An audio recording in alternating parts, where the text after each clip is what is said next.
Cuando las brutales manos de Mauricio rasgaron por primera vez la tela de mi vestido infantil, sentí un escalofrío helado recorrer cada centímetro de mi cuerpo, un terror que me robaba el aliento, mientras las marcas de sus uñas, como brasas encendidas, se grababan dolorosamente en mi piel. La espesa niebla que cubría las colinas de Congoñas al amanecer parecía predecir, en vano, el horror que se avecinaba, intentando en vano ocultarlo. Estaba escrito que ese día, con los pájaros enmudecidos y el mundo en calma, yo sería el centro de un espectáculo de miedo y lujuria, protagonizado por un hombre incapaz de entender que el sufrimiento golpea por igual a los humildes y a los ricos. Nunca creí que un solo día pudiera despojar a alguien de todo. Ese joven de 19 años, nacido en la opulencia, a diferencia de mí, que vine al mundo sobre un colchón humilde en el suelo de tierra, me arrebató no solo el honor, sino también el derecho a reconocerme a mí misma frente al espejo. En la gélida penumbra de aquella mañana, en el año 1953, cuando apenas contaba 14 años, edad que en aquellos tiempos señalaba casi la antesala del matrimonio, experimenté una transformación brutal. Dejé atrás la infancia para convertirme en mujer, no de la manera delicada en que florece una rosa, sino como una bestia marcada a fuego, condenada a sangrar con las vísceras al descubierto. El dolor de ese instante vivido hace más de 80 años, aún hoy, en la quietud de las madrugadas, me arranca de mis sueños, impregnado en mi memoria con su aroma. Sentada en esta mecedora, en el patio de mi humilde hogar en las afueras de Belo Horizonte, mientras la ropa tendida se mece con la brisa y la sombra de los árboles de mi huerto me protege del sol, me presento, soy Otacilia Pérez, y siento el peso de 87 años sobre mis hombros. Mis raíces, sin embargo, están en Congonhas do Campo, en el corazón de Minas Gerais. Aunque el tiempo parece haber volado y aún siento como si fuera ayer, han transcurrido más de 70 años desde esa mañana trágica que marcó nuestras vidas. Sumido en la nostalgia y evocando el pasado, me pregunto a quiénes alcanzan mis palabras ahora. ¿Habrá alguien oriundo de Minas Gerais, capaz de reconocer la fragancia inconfundible de la tierra roja después de una lluvia torrencial, o el sabor incomparable del queso fresco recién elaborado, o quizás personas de otras regiones de Brasil, que nunca hayan sido testigos de la magia del cielo anaranjado al atardecer, reflejándose en las imponentes iglesias doradas de Congonhas? Me gustaría que compartieran su nombre y el lugar exacto desde donde me escuchan y siguen esta narración en los comentarios. A veces me parece un milagro que mi voz, después de tanto tiempo silenciada y sin ser escuchada, pueda llegar tan lejos a través de estas pantallas. Nuestra familia era muy humilde y vivíamos con lo esencial, lo justo. Mi padre, por ejemplo, se dedicaba a trabajar en el campo ajeno durante toda la semana, bajo un sol abrasador, regresando a casa únicamente para descansar y salir nuevamente, incluso antes de que el gallo anunciara el amanecer. Mi madre, abnegada, se ocupaba incansablemente de todo, mantener la casa limpia y en orden, cuidarme a mí, y soportar en silencio el regreso de mi padre, borracho y furioso, tras haber perdido en el juego hasta la última moneda. Nuestra humilde vivienda, carente de casi todo, ni siquiera tenía ajo para cocinar, el suelo era de tierra compactada, y las paredes, mal hechas, permitían que el gélido invierno se colara, calando los huesos con su frío penetrante. A la edad de 8 años comencé a trabajar para ayudar en casa, primero con las tareas domésticas, luego lavando ropa para otros, fabricando jabón con ceniza y grasa, y acarreando agua del pozo, sintiendo el peso de 2 cubos llenos en mis delgados brazos, antes incluso de entender completamente la pesada carga que significa ser mujer en un lugar donde su valor se equipara al de una res, una mercancía en el mercado ganadero. Nuestro vecino poseía una parra cuyas uvas, dulces como la miel, tentaban mi hambre infantil. A hurtadillas, cuando nadie me veía, extendía la mano para robar una o dos, siendo ese el único dulce que conocía. Desde que tengo memoria, mi padre, Silvano, era trabajador en la hacienda de la familia Carvalho de Oliveira. Cuando no bebía, era un hombre responsable y dedicado a su labor en el campo, pero el aguardiente lo convertía en una persona completamente distinta. Recuerdo vívidamente el día que llegó a casa con la camisa manchada de sangre, producto de una pelea con otro peón que casi lo lleva a la cárcel. Mi madre, Carla, era una mujer tímida y asustadiza, con el temor reflejado en sus ojos. Nunca discutía ni alzaba la voz. Cuando mi padre se enfurecía y gritaba, ella se limitaba a agachar la cabeza y a rezar en silencio para que la ira de él no desembocara en una golpiza. Asimismo, tengo muy presente la primera vez que percibí la forma en que Mauricio Carballo de Oliveira, el hijo menor del dueño de la hacienda, y a quien veíamos frecuentemente al ir a buscar agua, me miró de manera diferente. Él había regresado recientemente de Belo Horizonte, donde estudiaba en un colegio religioso. Era un hombre alto y de tez pálida, con una piel que parecía no haber visto el sol, sin pecas ni señales de haber estado expuesto al sol. Su cabello oscuro y perfectamente peinado, contrastaba con la limpieza impecable de su ropa, sin una sola arruga ni remiendo. Cuando yo, cargada con pesados cubos, pasé por la cerca, lo encontré apoyado en una de las estacas, observándome fijamente. Sentí su mirada, intensa y penetrante, como si me quemara con brasas ardientes. Avergonzada, bajé la cabeza e intenté apresurar el paso, pero justo entonces escuché su voz, dirigida a mi espalda, diciendo: «Esa muchacha se está convirtiendo en una joven muy atractiva». Un escalofrío recorrió mi cuerpo, un temblor interno del que no entendía la causa, pues solo tenía 14 años, se los juro. Desde ese día, su presencia parecía acecharme. Si iba al bosque a buscar leña, ahí estaba Mauricio, esperando. Si extendía la ropa en el tendedero junto al arroyo, aparecía montado a caballo, como si el destino lo guiara. Poco a poco comenzó a ofrecerme regalos, como si esperara algo a cambio. Nunca acepté nada. Una voz interior me advertía que nada de lo que venía de él era gratuito. Mi madre, notando la situación, me previno con estas palabras: «Ten cuidado con los chicos ricos, Otasilia. Solo buscan un objetivo específico de mujeres como nosotras, y después de obtenerlo, nos desechan sin miramientos». El ambiente en casa se había tornado tenso y problemático. Mi padre, sumido en el alcoholismo, bebía con mayor frecuencia, y la situación económica se agravaba. Hubo jornadas en las que la cena se limitaba a un puñado de harina mezclado con un poco de grasa. Mi madre, cada vez más demacrada y silenciosa, parecía desvanecerse lentamente. Yo, por mi parte, trabajaba sin descanso, intentando suplir las carencias. A mis 14 años mis manos ya mostraban el aspecto tosco y curtido de las manos de una adulta, llenas de callos y grietas. Todas las noches, antes de conciliar el sueño en el colchón que compartía con mi madre, escribía palabras en el aire con mi dedo, para no olvidarlas. Un jueves, a principios de marzo, la situación se volvió más peligrosa. Caía una llovizna fina, una lluvia suave y persistente. Fui a buscar agua más temprano de lo habitual, ya que mi padre necesitaba café antes de salir a trabajar. En el trayecto, Mauricio me detuvo a caballo. Se plantó justo frente a mí, impidiéndome el avance con su imponente presencia. «Buenos días, Florecilla», murmuró con una sonrisa que no alcanzaba a iluminar sus ojos oscuros. Intenté rodearlo, pero con un movimiento brusco, el caballo bloqueó nuevamente mi camino.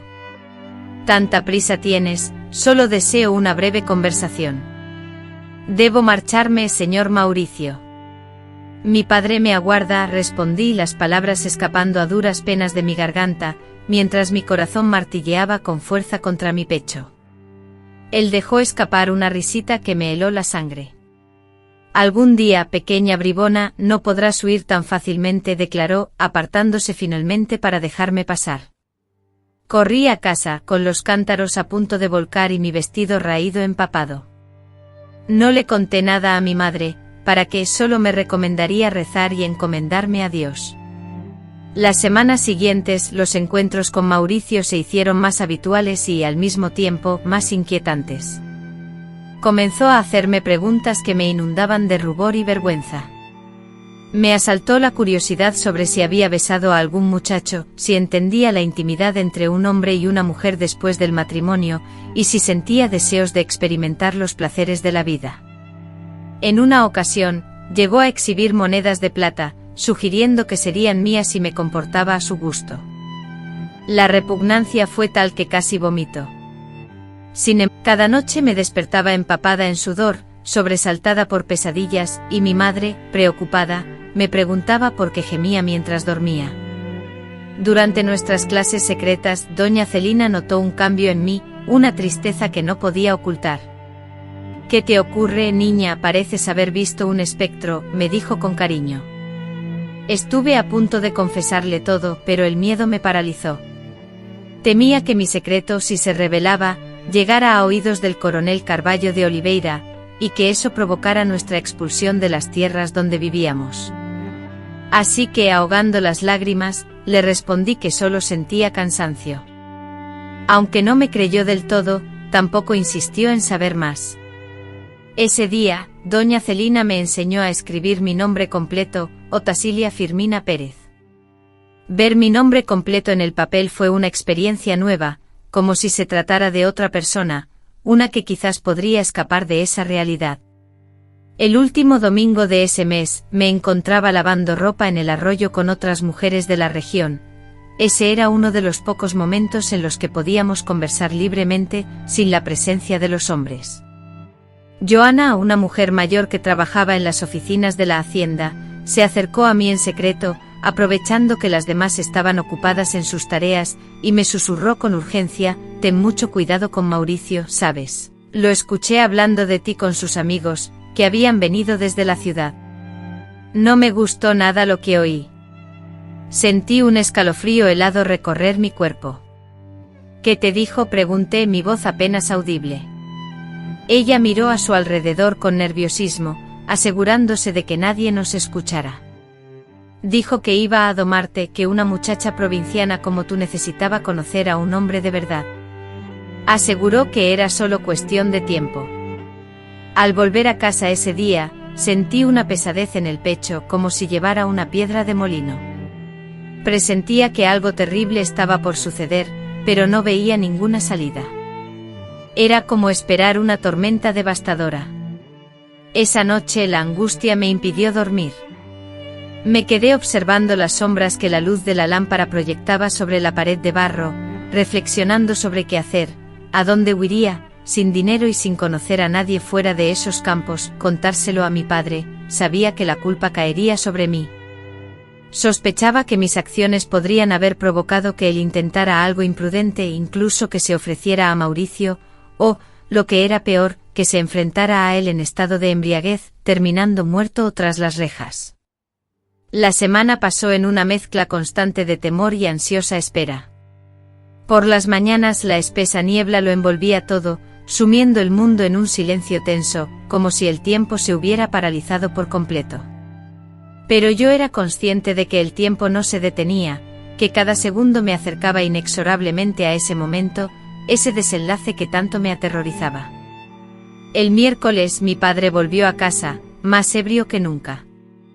Había ganado una cantidad considerable de dinero extra, producto de su trabajo en la construcción de un depósito de explosivos, y lo había malgastado por completo en la cantina. Iracundo golpeó a mi madre porque los frijoles no estaban suficientemente salados. Después se desplomó en un sueño profundo, roncando estrepitosamente como un animal.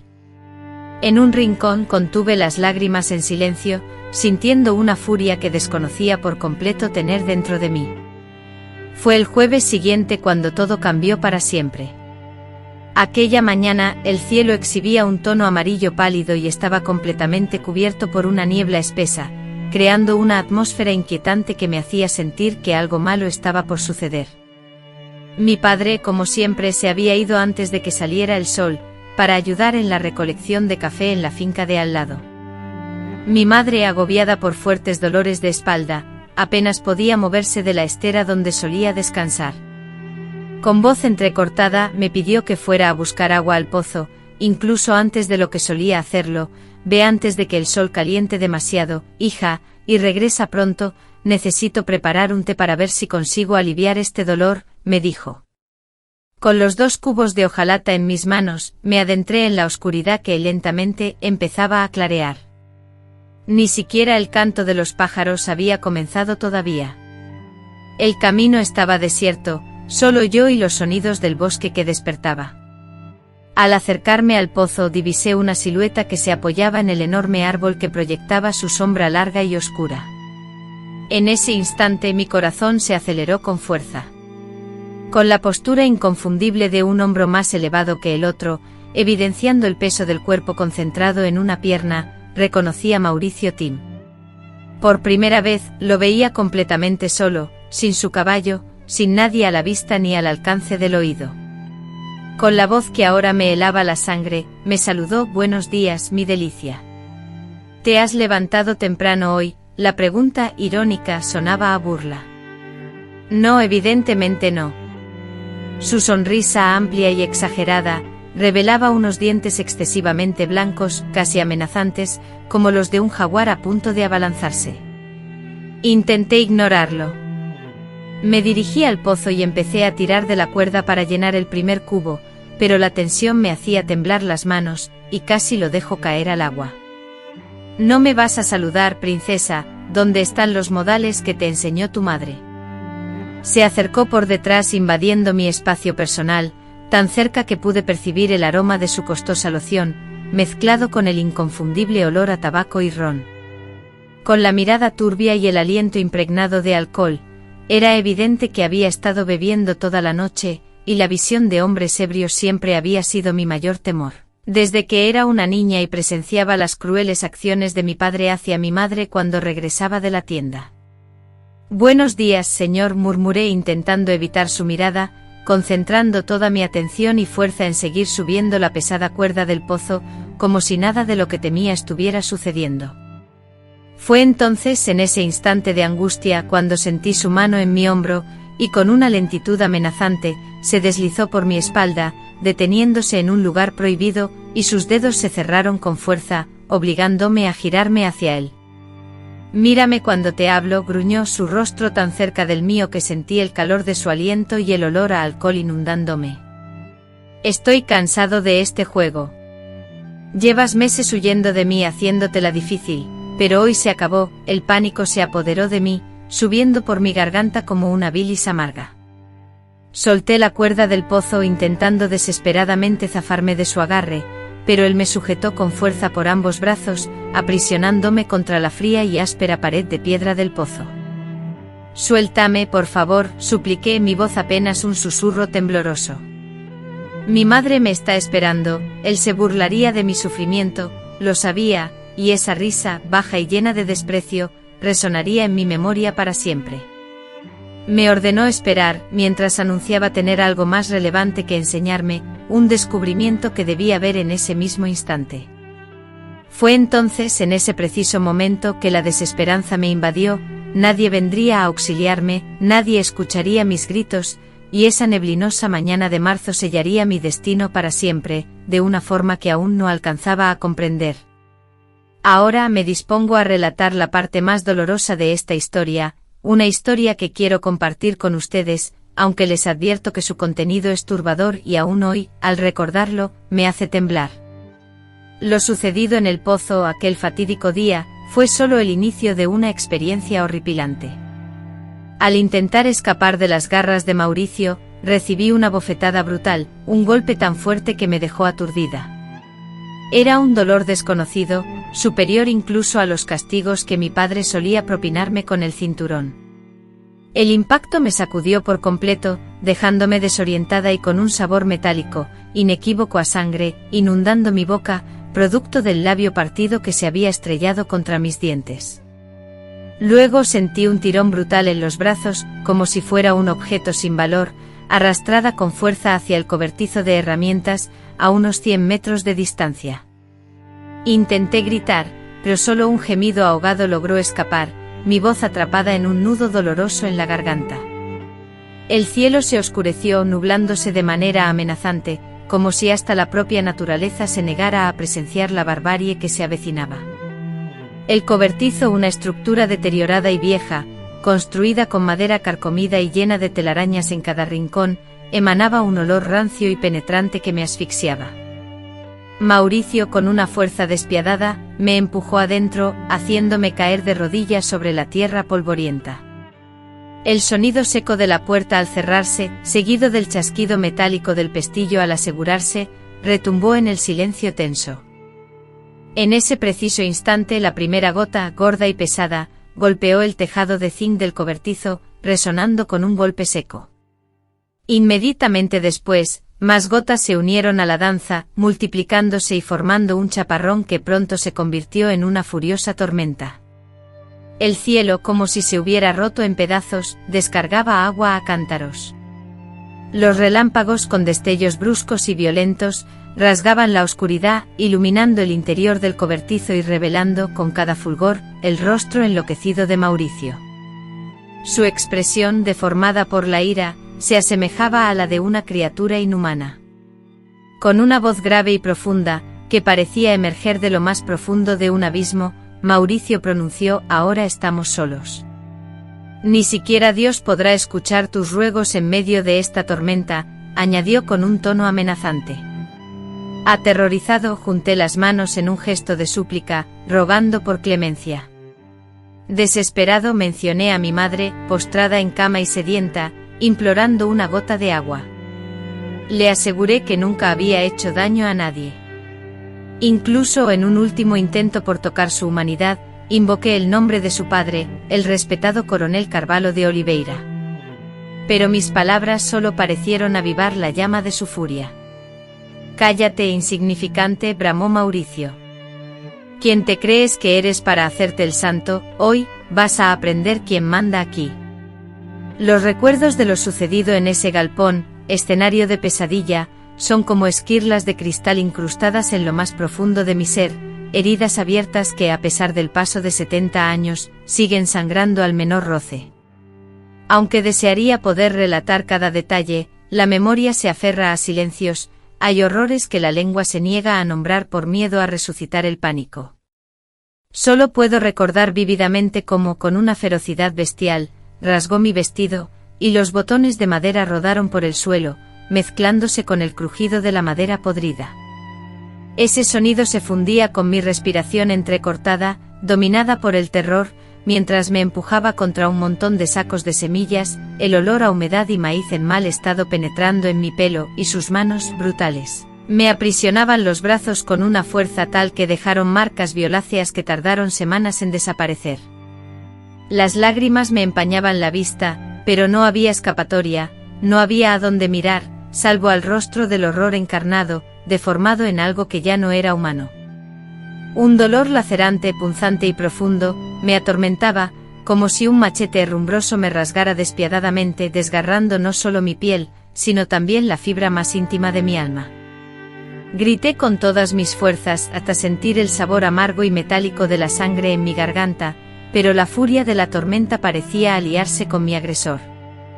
Mis gritos desesperados eran silenciados por el estruendo ensordecedor de los truenos, como si el cielo se empeñara en esconder mi sufrimiento.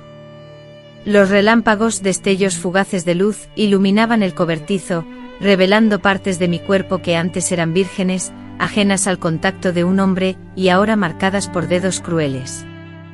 Su sudor, mezclado con mis lágrimas, resbalaba por mi rostro mientras él jadeaba. La brutalidad del ataque pesaba sobre mí como el cuerpo de un animal salvaje, aplastando no solo mi frágil cuerpo sino también la inocencia de mi infancia. Tras el acto me arrojó el vestido hecho jirones, como si fuera basura, y pronunció unas palabras frías y despiadadas que quedaron grabadas a fuego en mi memoria. «Si te atreves a revelar esto a alguien, nadie te creerá a ti, una simple miserable, en contra de la palabra del hijo del coronel. Y si llegaran a creerte, tu familia será forzada a abandonar estas tierras antes de que amanezca por segunda vez. Tu padre nunca más conseguirá trabajo en ningún lugar. Reflexiona detenidamente si vale la pena abrir la boca». Se fue acomodándose la ropa con desdén y dejando la puerta abierta, como si acabara de realizar una tarea insignificante. Me quedé allí, sintiendo una humedad recorrer mis piernas mientras el sonido de la lluvia menguaba en el exterior. Después de su marcha, con la puerta abierta de par en par, me sentí completamente exhausta, sin fuerzas ni siquiera para llorar. Era como si me hubieran vaciado por completo, dejándome hueca. Ignoro cuánto tiempo permanecí inmóvil, tal vez horas. Solo recuerdo que cuando finalmente logré ponerme en pie, mis piernas temblaban tanto que apenas podían sostenerme. Arreglé los restos de mi vestido como pude. Abandoné los cubos junto al pozo y volví a casa como una criatura malherida, buscando instintivamente un refugio oscuro para morir. Mi madre, con su perspicacia innata, se percató de inmediato de que algo horrendo había ocurrido. Estaba sentada junto a la estufa, aguardando el agua que nunca llegaba. Al verme entrar en ese estado lamentable con la ropa destrozada, manchada de tierra y sangre, y con las primeras señales de hematomas violáceos brotando en mis brazos y rostro, se levantó de golpe, olvidando por un momento sus propios dolores de espalda. «Dios mío, ¿qué te ha pasado, hija mía?», exclamó con angustia. Sin embargo, al intentar responder, las palabras se atoraron en mi garganta. ¿Cómo podría explicar semejante crueldad? ¿Cómo confesar que había sido ultrajada de la manera más vil? Finalmente, recurrí a la mentira, inventando una historia sobre haber resbalado en una pendiente cercana al pozo y haber rodado, perdiendo los cubos en el proceso. Era evidente que no me creyó. Mi madre podía ser muchas cosas, pero nunca tonta. Luego me limpió las heridas con agua tibia y las hierbas medicinales que cultivaba en el jardín. Después de ayudarme a cambiarme de ropa, me observó con una mirada profunda que revelaba una preocupación silenciosa, más allá de lo que sus palabras podían expresar. «Fue el hijo del coronel, ¿verdad?», susurró con una voz tan débil que apenas pude captarla. Asentí lentamente sin atreverme a levantar la vista. «Tu padre no debe enterarse», dijo tomando mis manos con fuerza. «Cometería una locura y terminaría muerto o tras las rejas». Las semanas siguientes se convirtieron en un tormento incesante, el sueño me eludía, y cada noche me despertaba presa del pánico y gritando. Mi padre se quejaba de mi comportamiento errático, de mi falta de concentración en el trabajo y de que desperdiciaba la comida, pues apenas probaba bocado. Mi madre, intentando encubrir la verdad, inventaba excusas, atribuyéndolo a cosas de mujeres que pronto pasarían. La culpa y el miedo me impedían sostener la mirada de nadie. Evitaba salir de casa, especialmente cerca del pozo. Sin embargo, en contadas ocasiones me cruzaba con Mauricio en la carretera, su sonrisa, falsa y repugnante, y su pregunta hipócrita sobre mi bienestar, me recordaban constantemente la terrible situación en la que me encontraba. Si alguien se acercaba a mí y se ofrecía a ayudar, preguntando con una voz melosa si necesitaba algo en casa. Su hipocresía me revolvía el estómago. Después de un mes empecé a sentirme extraña, notando cambios en mi cuerpo. Al principio lo atribuí al susto, al trauma que aún no había superado. Pero cuando mi periodo menstrual se retrasó, un escalofrío helado me recorrió la espalda. Mi madre también se había dado cuenta. La notaba observándome, examinando mi cuerpo mientras me vestía, atenta a cualquier cambio. Una tarde, mientras lavábamos la ropa juntas en el lavadero, se acercó a mí y me susurró al oído: «Estás embarazada, ¿verdad?». Sentí que el mundo se me venía encima. Las lágrimas empezaron a brotar de mis ojos sin poder controlarlas. Solo pude asentir con la cabeza, incapaz de pronunciar palabra. Ella me abrazó con fuerza y por primera vez vi a mi madre llorar de verdad. «Lo solucionaremos, hija mía», me prometió, secándose las lágrimas con la manga del vestido. «Conozco algunas hierbas que pueden ayudarte».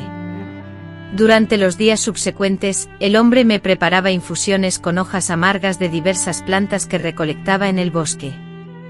Las consumía sin cuestionar, rogando en silencio que surtieran efecto, que esa semilla maligna no germinara en mi interior. Sin embargo, todo fue inútil. Mi abdomen se abultaba gradualmente con cada día que pasaba, y la desesperación me consumía con mayor fuerza. Una tarde dominical, casi 3 meses después del incidente, el horror se repitió. Mi padre, más ebrio de lo normal, volvió de la tienda. Yo en ese momento ayudaba a mi madre en la cocina a preparar angú, cuando él entró tambaleándose, con la mirada vacía y descontrolada.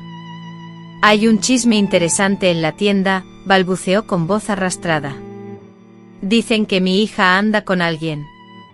Dicen que está embarazada. ¿Es cierto, Otasilia? La sangre se me congeló. Esas palabras fueron el detonante de la ira. Mi padre, en un arrebato de furia, se lanzó sobre ella, propinándole un empujón tan violento que la hizo caer sentada sobre el suelo de tierra. Después se volvió hacia mí aferrándome con fuerza del brazo y rasgando la tela de la parte superior de mi vestido. Mis pechos, ya abultados por el embarazo, quedaron expuestos a la vista de todos.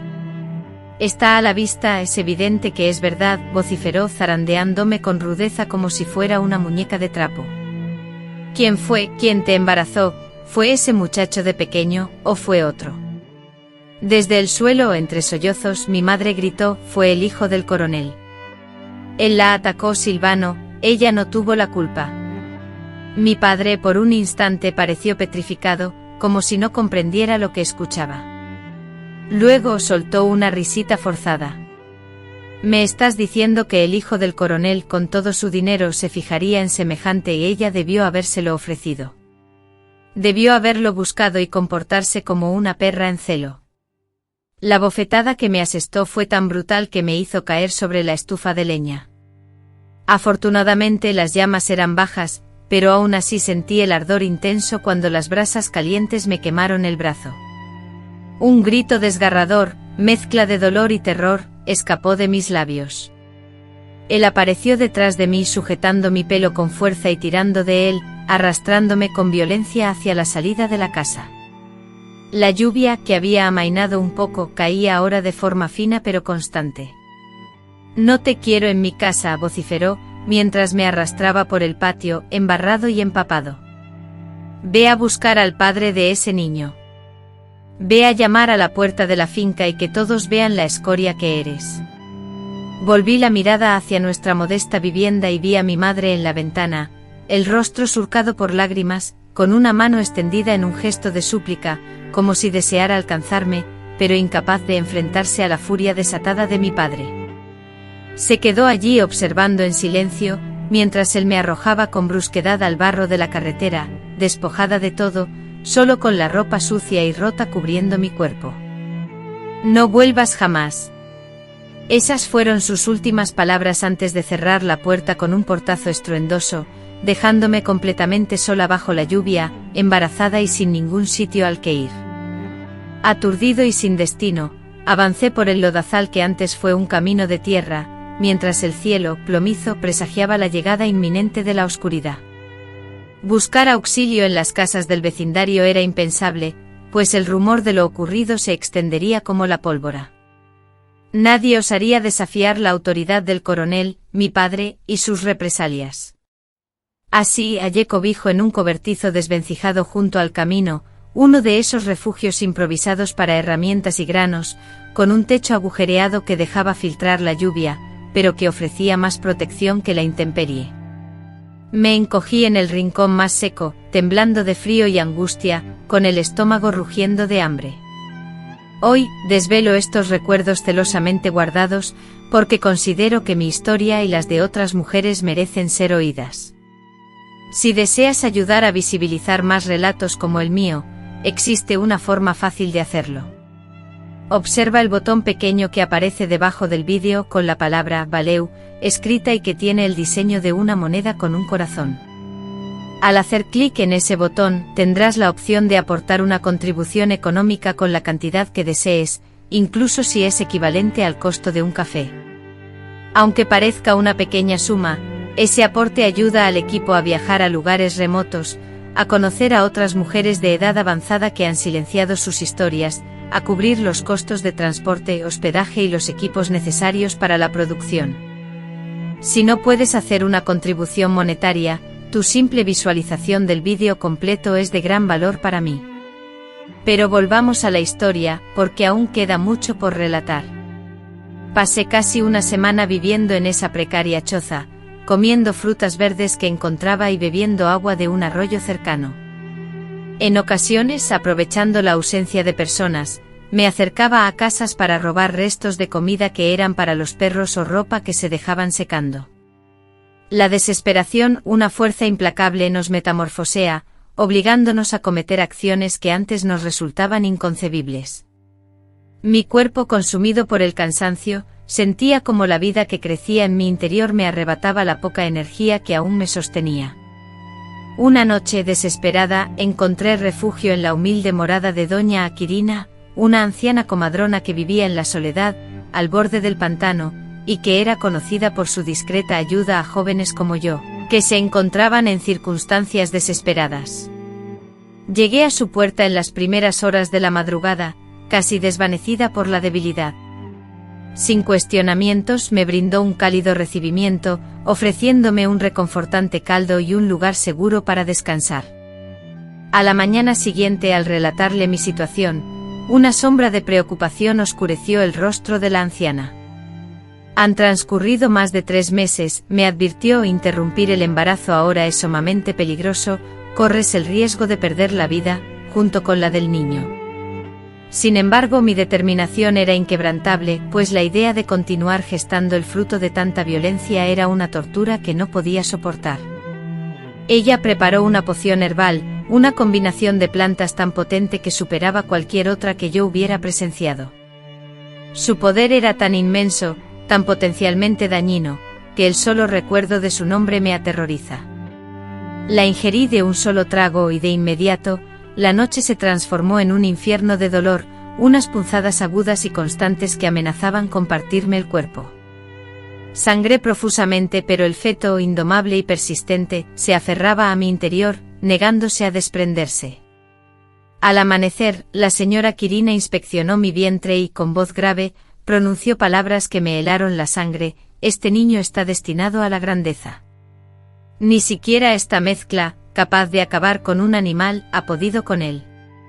Debes resignarte a que ha venido para quedarse. Al día siguiente me informó que ya no podía mantenerme allí, que la gente ya sospechaba de mi presencia y que pronto me relacionarían con la joven oculta. Me aconsejó marcharme cuanto antes, comenzar una nueva vida lejos de allí, en un lugar donde nadie me conociera. Después de darme un paquete que contenía provisiones básicas, unas monedas que había ahorrado y datos importantes, supe que al día siguiente, al despuntar el alba, un camión de carga con dirección a Belo Horizonte cruzaría la carretera principal. El conductor, según me contaron, solía detenerse en la curva del cruce para tomar un respiro antes de seguir su trayecto. Mi plan para llegar a la capital consistía en ocultarme entre la mercancía de un camión y así lo hice. Con las últimas energías, me dirigí arrastrándome al sitio acordado, escondiéndome tras unos arbustos. En el momento en que el camión se detuvo y el conductor descendió para fumar y estirar las piernas, aproveché la oportunidad para subirme a la parte trasera. La caja del camión estaba repleta de sacos de café apilados hasta el techo. Busqué un espacio y me introduje entre ellos, rogando no ser descubierta. El fuerte olor a café verde me causó náuseas, pero era mi única opción para escapar. El viaje se convirtió en una pesadilla. El viejo camión, con su estructura maltrecha, se movía con fuerza sobre las carreteras llenas de baches, haciéndome chocar violentamente contra los sacos de yute rugoso. El calor dentro de la caja, un horno sofocante, me impedía respirar con normalidad y apenas podía moverme por el miedo a ser descubierto. A veces el cansancio me vencía por completo y caía en un sueño profundo y ligero. Después de lo que pareció una interminable espera, el camión finalmente se detuvo. Reconocí el inconfundible murmullo de una gran ciudad, bocinas, voces y el rugido de los motores. Esperé a que la actividad disminuyera un poco. Luego, con extrema cautela, espié por una rendija. Habíamos llegado a un inmenso galpón, repleto de hombres que descargaban mercancías. Aprovechando un instante de distracción de los trabajadores, me deslicé sigilosamente por la puerta lateral, sin ser vista. Mis primeros días en Belozonte fueron una pesadilla incomparable. Nunca antes había presenciado semejante cantidad de automóviles, tanto ruido ensordecedor y tanta gente aglomerada. Los edificios parecían tocar el cielo y las calles, atestadas de personas, me abrumaban por completo. No conocía a nadie y me sentía totalmente perdida y sin saber hacia dónde dirigirme. Busqué refugio para dormir en los bancos de la plaza, bajo las marquesinas o en cualquier lugar que ofreciera un mínimo de protección contra el frío y la lluvia. Mi sustento provenía con los párpados pesados por el cansancio, luché por abrir los ojos. Ante mí se dibujaba un rostro moreno, surcado por líneas de expresión y enmarcado por mechones canosos. La mujer me miraba con una mezcla de preocupación y sorpresa. Con una voz grave pero llena de ternura, exclamó: «Dios mío, niña, ¿qué te ha pasado? Porque estás tirada como un trapo viejo». Reconocí a doña Anastasia, la cocinera de la pensión San Jorge, quien, al parecer, había salido a limpiar la acera y me había encontrado inconsciente. Con dificultad susurré: «Me siento mal». Fue lo único que pude articular antes de que la oscuridad volviera a apoderarse de mí. De pronto sentí unos brazos fuertes que me levantaban con delicadeza, transportándome a un lugar inundado por el aroma tentador de comida casera. Finalmente recuperé el conocimiento, descubriendo que estaba recostada sobre un colchón de paja en una habitación humilde. A mi lado, sobre una mesita, había un vaso de agua y un plato de sopa humeante. Doña Anastasia, sentada en una silla de mimbre, me observaba atentamente como si evaluara el estado de una planta delicada. Al percatarse de que había despertado, me indicó: «Come despacio, niña. Tienes el estómago muy vacío. Si comes demasiado rápido, te puedes sentar mal». Hice lo que me pidió y comí la sopa lentamente, notando cómo el calor y la energía volvían a mi cuerpo. La sopa tenía trozos de carne, algo que hacía tanto tiempo que no probaba que ya había olvidado su sabor. Mientras comía, doña Anastasia fue directa al grano y me preguntó: «¿Cuánto tiempo llevas, niña?».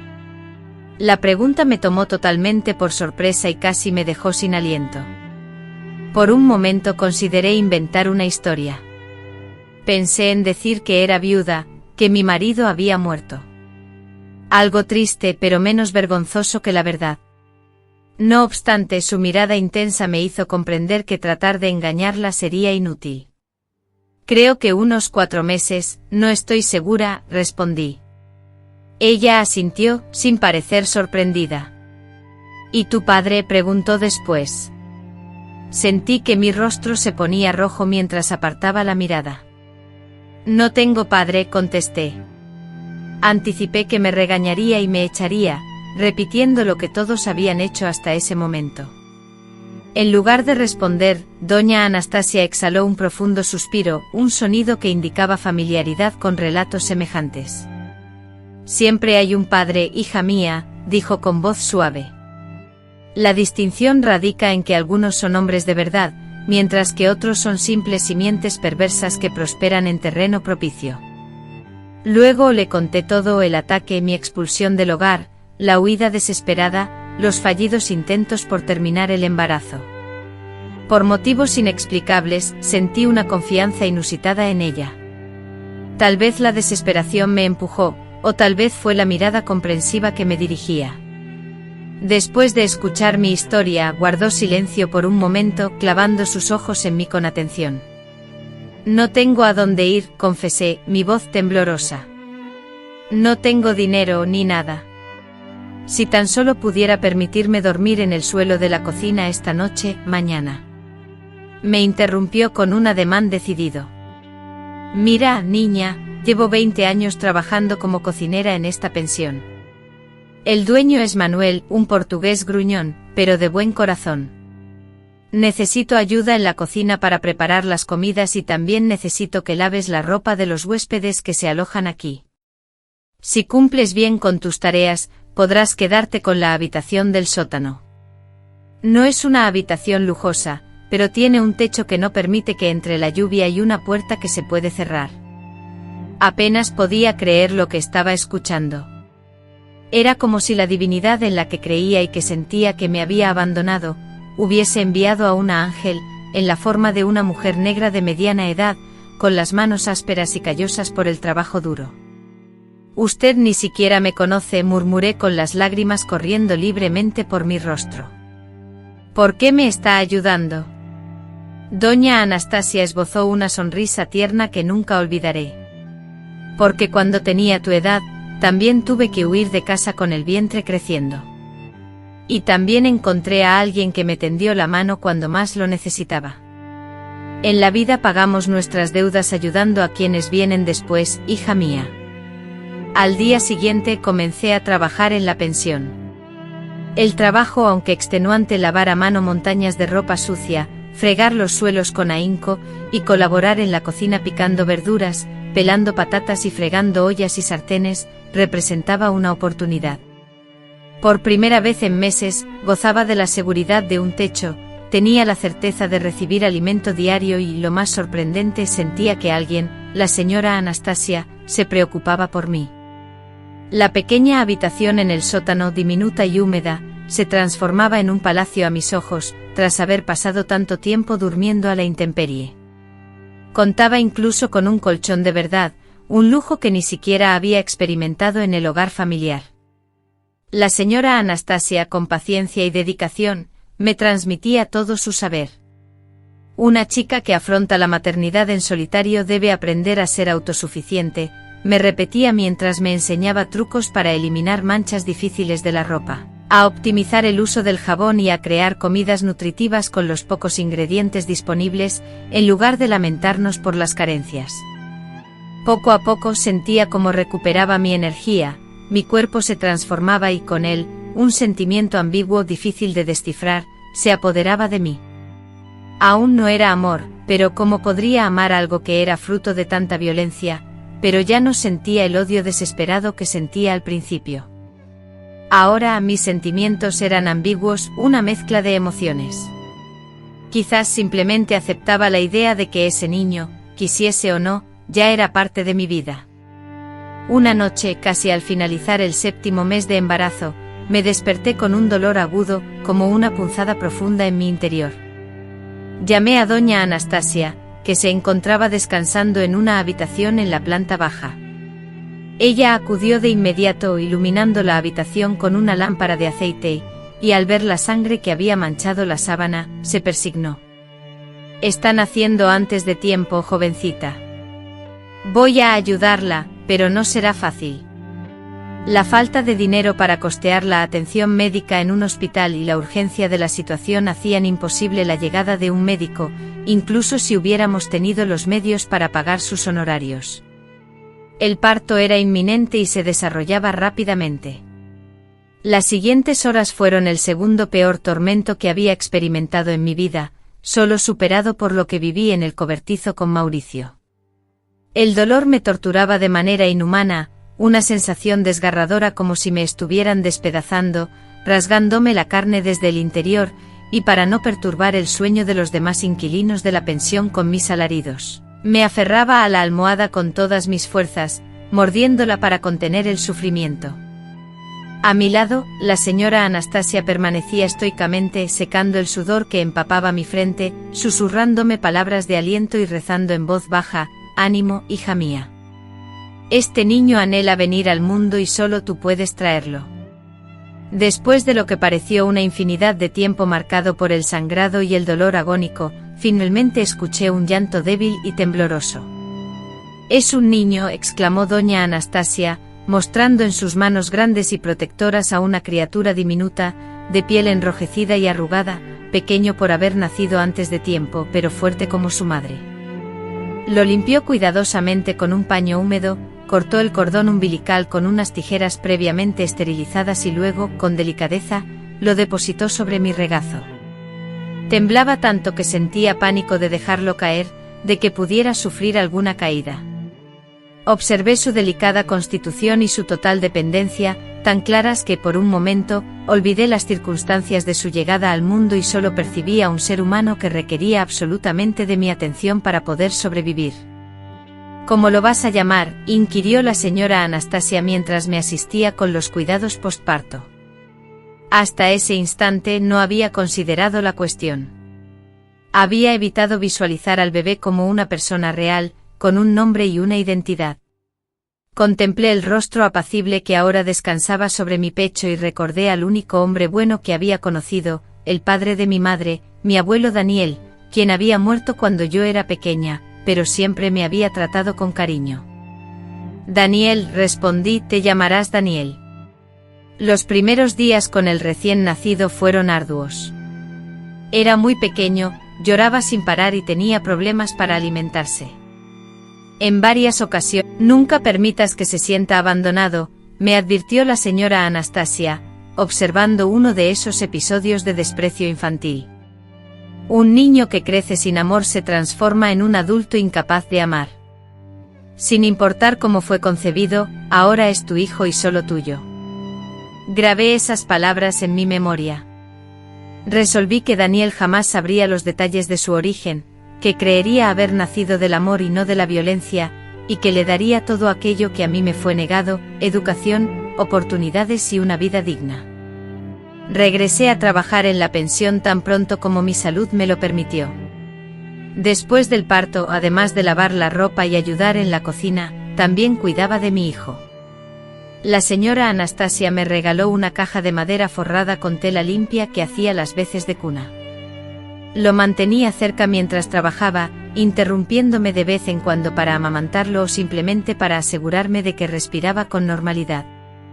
Constantemente me atormentaba el temor a dejar de respirar por mi fragilidad. Con el tiempo la señora Anastasia, además de enseñarme las tareas del hogar, me transmitió nuevos conocimientos. Continuó la labor de la señora Celina en Congonjas, instruyéndome en lectura y escritura. Me enseñó a hacer cálculos, a administrar mi dinero y a ahorrar, enfatizando la importancia del manejo de las finanzas para una mujer. Si no sabes de números, el mundo te engaña, solía decir, mientras me guiaba en la elaboración de presupuestos y balances mensuales.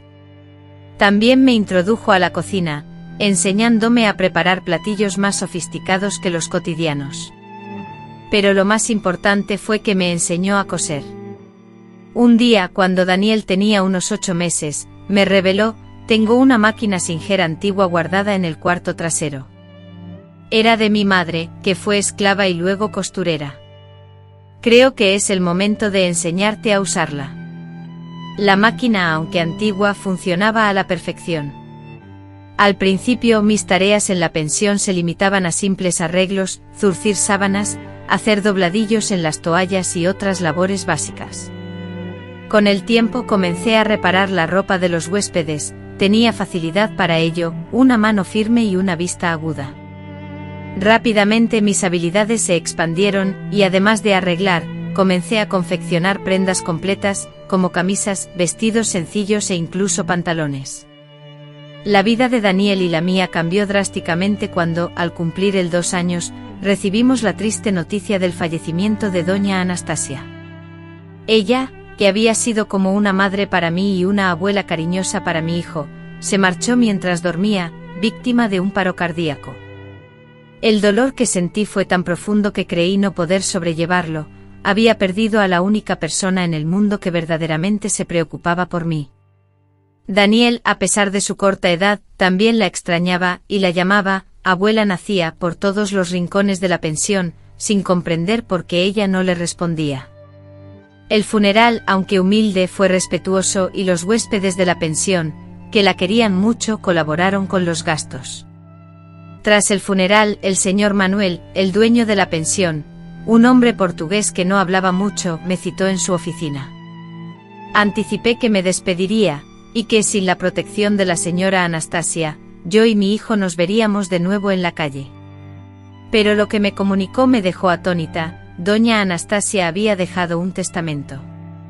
Aunque no tenía grandes bienes, legó todo lo que poseía a mí y a mi hijo, su máquina de coser, unos ahorros que guardaba escondidos bajo el colchón y una pequeña casa en el barrio Floresta, que alquilaba. No es mucho, pero es un comienzo, me dijo. No podía creerlo. Nunca me imaginé que tuviera propiedades, por humildes que fueran. La casita era modesta, de solo 2 habitaciones, ubicada en un estrecho callejón del barrio Floresta, pero ahora era nuestra. Con los ahorros que dejó pude comprar materiales para empezar a coser por mi cuenta. Continué trabajando en la pensión unos meses más, hasta que logré reunir un poco más de dinero, y finalmente di el gran paso. Después de dejar la pensión, me mudé a una pequeña casa que se convirtió en mi primer taller de costura. Comencé de forma humilde atendiendo a los vecinos del barrio, personas sencillas que buscaban ropa económica pero de buena calidad. Daniel, que ya casi tenía 3 años, me acompañaba cuando entregaba los encargos. Era un niño muy listo con una mirada llena de vida, que se ganaba el cariño de todos con su ternura. Nadie me preguntaba por su padre y cuando lo hacían, inventaba que lo había enviado a hacer un mandado, incluso decía que había muerto en un accidente cuando yo estaba embarazada. Era una mentira más fácil, que evitaba el sufrimiento y la vergüenza. Con el tiempo mi fama como costurera talentosa creció y empecé a crear prendas más elaboradas para clientes con más dinero. Daniel comenzó la escuela al cumplir 7 años, y yo siempre le insistí en que se dedicara a los estudios, aun en los momentos de dificultades económicas. ¿Llegarás a ser alguien importante?, le preguntaba cada noche antes de que se durmiera, enfatizando la importancia del futuro. Estudiarás y tendrás las oportunidades que tu madre nunca tuvo. Y él, Daniel, tomaba muy en serio mis palabras, esforzándose en sus estudios. Era un niño aplicado, siempre obtenía buenas calificaciones y mostraba un genuino interés por aprender. Cuando Daniel tenía alrededor de 10 años, un suceso inesperado volvió a perturbar mi tranquilidad. Estaba hojeando un periódico viejo, que había usado para envolver cuerdas en el almacén, cuando un nombre me llamó la atención: Mauricio Carvallo de Oliveira. La noticia informaba que el hijo del coronel Carvallo de Oliveira de Congoñas había sufrido un accidente grave en la finca. Una explosión en una cantera en construcción en la propiedad le había proyectado fragmentos a los ojos, causándole ceguera total. Me quedé paralizada por un momento, con el cuerpo temblando incontrolablemente, sin saber muy bien qué sentir. Una parte oscura de mí sintió una extraña satisfacción. Sentía que el destino, de alguna forma, lo había castigado por el daño que me había hecho. Una parte de mí, llena de resentimiento, creía que la ceguera no era un castigo suficiente por todo lo que me había quitado. Sin embargo, una tercera parte de mí, desconocida hasta ese momento, sentía un extraño alivio. Ahora, ciego, nunca más podría mirar a otra mujer con la misma mirada que me había dirigido. Nunca más podría causar el sufrimiento que él mismo me había causado. Ahora, para poner a prueba el valor de quien me escucha, propongo lo siguiente: quiero ver quién es capaz de ver este vídeo después de haber escuchado mi relato. Es fácil desviar la mirada del dolor ajeno, pero enfrentarse a él sin vacilar es un acto de valentía. Si sientes esa firmeza, demuestra tu entereza dando me gusta, como quien declara: estoy aquí, escucho y no temo la verdad, por dolorosa que sea. Guardé ese periódico sin comprender del todo la razón, tal vez para tener una evidencia física de lo que había ocurrido, una prueba de que el sufrimiento que había experimentado era real y que el causante, ese hombre que había sido el centro de mi pesadilla, existió realmente. Quizás lo conservé como un recordatorio de que, de alguna forma inexplicable, el mundo a veces encuentra su propia justicia, o tal vez, simplemente para tener algo concreto que mostrarle a Daniel en el futuro, en caso de que decidiera compartir con él la verdad sobre su padre. Con el paso de los años, nuestro pequeño taller de costura floreció, pude alquilar un local más amplio en el corazón de la ciudad, y contraté primero a una, luego a otra ayudante. Daniel crecía fuerte e inteligente, con un parecido físico cada vez más notorio a su padre, aunque con un corazón que le pertenecía solo a él, un corazón amable, justo y trabajador. A los 15 años ya me ayudaba con las finanzas, la gestión de los proveedores, con todo lo relacionado con la administración del negocio. Demostraba un talento innato para los negocios, superior al mío. Mamá, deberías cobrarles más a esas señoras, solía decirme. Pueden pagarlo y necesitamos crecer. Cuando Daniel cumplió 18 años, me dio la mayor alegría de mi vida.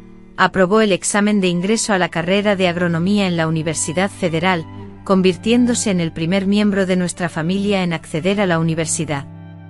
La emoción fue tan fuerte que el día de su matriculación lloré desconsoladamente, empapando por completo mi blusa. Él, con su juventud y falta de experiencia, se reía de mi efusividad, sin comprender del todo la trascendencia de ese logro para mí. ¿Cómo iba a entenderlo? Él ignoraba el trasfondo de donde yo provenía, de una vida marcada por la pobreza, la violencia y las humillaciones. Lo único que sabía era que su madre había luchado sin descanso para ofrecerle una vida mejor. Y ahora él estaba a punto de comenzar la universidad, con un futuro prometedor que yo en su vida. Este proyecto comenzó a gestarse el día que supe de la ceguera de Mauricio, una idea que, aunque presente desde entonces, solo ahora se vislumbraba factible, ya que yo, en aquel momento una joven temerosa que procuraba evitarlo, había evolucionado. Me había transformado en una empresaria reconocida, con solidez económica y por primera vez, con la capacidad de llevar a cabo algo que nunca creí posible: encarar, cara a cara, a un hombre que sin quererlo había destruido y paradójicamente reconstruido mi vida, ya que él, por la ceguera, no podía ver mis ojos. El tiempo implacable fluía como un río, arrastrando todo a su paso, salvo las huellas imborrables que llevábamos dentro. Cuando Daniel finalizó sus estudios universitarios, yo ya había cumplido 50 años, mi taller de costura se había convertido en una prestigiosa tienda en el centro de Belo Horizonte con 3 costureras trabajando bajo mi dirección, y mi hijo se había graduado en agronomía con honores, repleto de ambiciones y anhelos. En nuestra confortable casa del acomodado barrio de Santa Efigenia, un mundo distante de la modesta vivienda de nuestra infancia, residíamos. Aunque rodeado de comodidades, una cicatriz emocional, persistente e incompleta, me acompañaba. Un sábado por la tarde, mientras Daniel se hallaba en una entrevista laboral, desempolvé el periódico antiguo que había conservado celosamente durante años. La noticia sobre la ceguera de Mauricio, con sus bordes ya amarillentos y fragmentados, se revelaba ante mis ojos. Contemplé la pequeña fotografía de él antes del accidente, el mismo rostro que había poblado mis pesadillas durante mucho tiempo. Pero en ese instante el miedo se disipó, dando paso a una nueva emoción, un plan, gestado desde el conocimiento del accidente que ahora parecía viable. Sin levantar sospechas, comencé a reunir información, adquiría periódicos de la zona, y discretamente interrogaba a las clientas que procedían de aquel lugar. Supe que el coronel Carvalho de Oliveira, quien antaño gozaba de renombre, había muerto hacía ya varios años. Su vasta finca, heredada por su hijo mayor, fue dilapidada por una mala gestión, sumiendo a la familia en pérdidas de tierras y un declive financiero. Mauricio, el hijo ciego del coronel, habitaba ahora una humilde vivienda en la ciudad, subsistiendo precariamente con una pensión mínima, una triste metamorfosis de su pasado como heredero de una fortuna. De ser hijo de un coronel adinerado, a mendigar la caridad, la vida, en ocasiones, es cruel. Ese día, Daniel regresó eufórico de su entrevista laboral.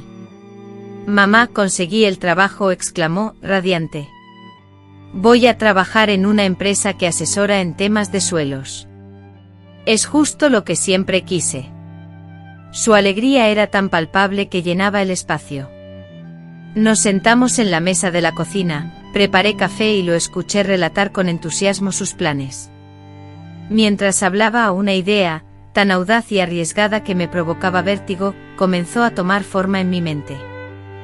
Dediqué los meses siguientes a concretarla.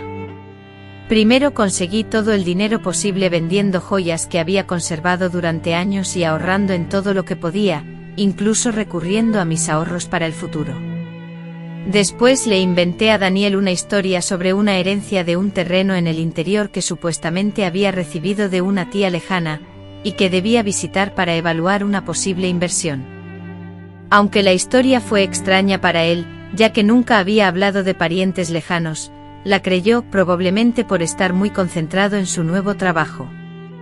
En realidad, utilicé ese dinero para adquirir una finca en las cercanías de Congonhas. Era pequeña, pero tenía una casa habitable, un pequeño huerto y hermosas vistas a la montaña, y se ubicaba a unos 5 kilómetros de la antigua y ahora deteriorada finca de la familia Carvalho de Oliveira, que había sido reducida en tamaño. En el instante en que finalicé el acuerdo, una sensación helada me recorrió la columna vertebral. Tras casi 30 años, estaba regresando al sitio que juré no volver a ver, pero esta vez, mi regreso era diferente. No era la joven asustada que huyó en el pasado, sino la dueña de esas tierras. No obstante, no regresé bajo el nombre de Otacilia Pérez, pues ese nombre y la identidad que representaba quedaron sepultados en el olvido. Adopté una nueva personalidad, Dona Augusta Meirelles, viuda de un comerciante de Juiz de Fora, sin descendencia, que buscaba sosiego en el interior tras enviudar. Me teñí las canas, modifiqué mi vestimenta y alteré mi forma de expresarme, hablando con lentitud y un acento distinto, como alguien que había residido por años en otro lugar. Nadie en Congonhas, después de tanto tiempo y transformación, me reconoció, ni siquiera mi madre, de haber estado viva.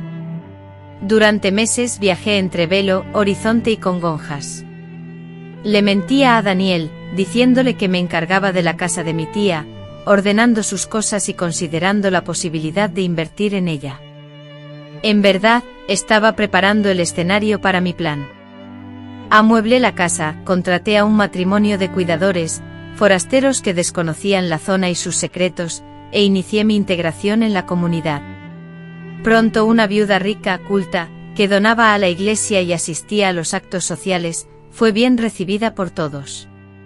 Comencé a investigar sobre Mauricio, descubrí que vivía solo en una casa humilde al final de la calle principal. Su esposa lo había abandonado tras perder la vista.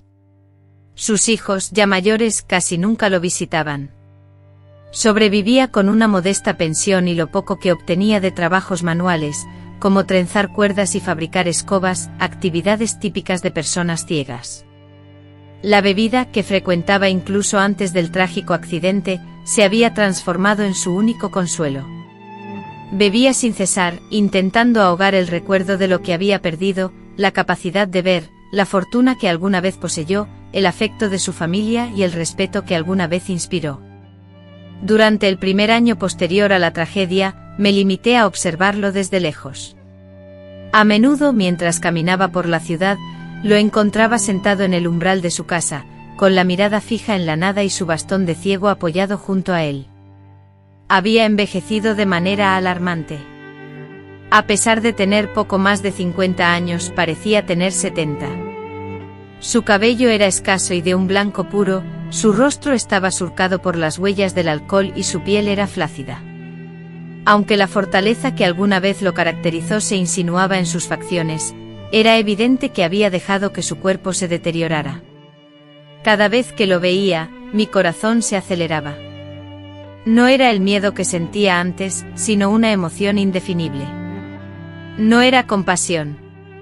Tal vez era simplemente la dolorosa comprensión de que la vida había pasado factura. Mientras tanto, cuando Daniel cumplió 28 años, ya había logrado consolidarse en la empresa, disfrutaba de un salario considerable y gozaba de un gran prestigio en su área. Para facilitar sus viajes, incluso había adquirido un automóvil de segunda mano. Fue entonces cuando decidí que había llegado el momento de ejecutar la parte más arriesgada de mi plan. Un domingo durante la comida, tal como era nuestra costumbre semanal, le lancé la propuesta. «Hijo, estoy considerando mudarme de forma permanente al campo. Me estoy haciendo mayor y necesito paz. Aquí en la ciudad, cada vez hay más ruido y es más peligroso». Como anticipé, se mostró preocupado. «Pero mamá, y la tienda de costura y yo, ¿te vas a quedar sola allí?», le expliqué que Marlene, mi empleada más antigua y de mayor confianza, podría encargarse de la tienda. En cuanto a quedarme sola, era precisamente lo que anhelaba, tranquilidad y sosiego después de tantos años de trabajo. Le aseguré que podía visitarme cuando quisiera, ya que el trayecto en coche era muy corto. Sin embargo, omití mencionarle que mi plan era vulnerable si él realizaba visitas frecuentes a Congonhas, especialmente en la etapa inicial. La semana siguiente concreté el traslado. Tras dejar la tienda, confiada a Marlene bajo un acuerdo contractual que me garantizaba una porción de las ganancias, llevé únicamente lo indispensable a la finca de Congonhas, reservando la casa de Belo Horizonte para las visitas de Daniel. Así desaparecí formalmente, cediendo mi lugar definitivamente a Augusta, una viuda de buena reputación con un plan bien definido. Un sábado por la tarde en el mercado local, di el primer paso. Mauricio, como cada sábado, estaba sentado en un banco cercano al puesto de cachaza, disfrutando, a pesar de su ceguera, del ambiente, las conversaciones y buscando una forma de integrarse en la vida que ya no podía ver. A propósito, me acerqué a él, dejando caer una bolsa de compras a su lado, de la que rodaron naranjas que rozaron su pie. Lo siento, dije empleando la voz que había ensayado durante meses, la voz de Augusta, más suave y cortés que la de... Se movió intentando ayudar a recoger las naranjas y manzanas que se habían desparramado por el suelo. No se preocupe, señora, son cosas que pasan, dijo con una voz grave como si bebiera mucho y hablara poco. Me quedé observándolo mientras él, a tientas, buscaba las naranjas caídas, pero sin éxito. Déjeme a mí, le ofrecí. Es muy amable de su parte querer ayudar, especialmente en estas circunstancias. Entonces esbozó una sonrisa triste. Uno se acostumbra a todo en la vida, incluso a la oscuridad. Inicié una conversación, presentándome como la viuda recién llegada, le mencioné mi finca y le pregunté si conocía a alguien que pudiera encargarse de la jardinería. Sabe cómo es, estoy sola y tengo mucha maleza que cortar, fruta que recoger y vallas que arreglar. Dudó un instante antes de responder, yo mismo podría hacer algunos trabajos, señora, aunque no vea, sé cómo cuidar las plantas. Era granjero antes del accidente. Pero perdone mi indiscreción, ¿cómo va a hacerlo usted siendo ciego? Se sentó en el banco, revelando un destello del orgullo que alguna vez lo había caracterizado. Tengo otros sentidos que funcionan bien, afirmó. Sé reconocer cuando una planta necesita agua, percibo por el tacto si una fruta está madura, y nadie corta el césped más recto que yo, guiándome por el olor de la tierra y el sonido de las tijeras. Con una mezcla de fingida admiración y escepticismo, le respondí, bueno, si se atreve a intentarlo, podemos hacer una prueba. Le pagaré por día trabajado. Si funciona, será beneficioso para ambos. Acordamos que comenzaría el siguiente lunes. Al despedirnos, extendió su mano en el aire, buscando la mía. Dudé un instante antes de aceptar el contacto. Era la primera vez en más de 30 años que establecía contacto físico con ese hombre. Su mano, ahora áspera y callosa, con los dedos deformados por la artritis, era muy diferente a aquella mano fuerte y cruel que me había hecho tanto daño hacía mucho tiempo.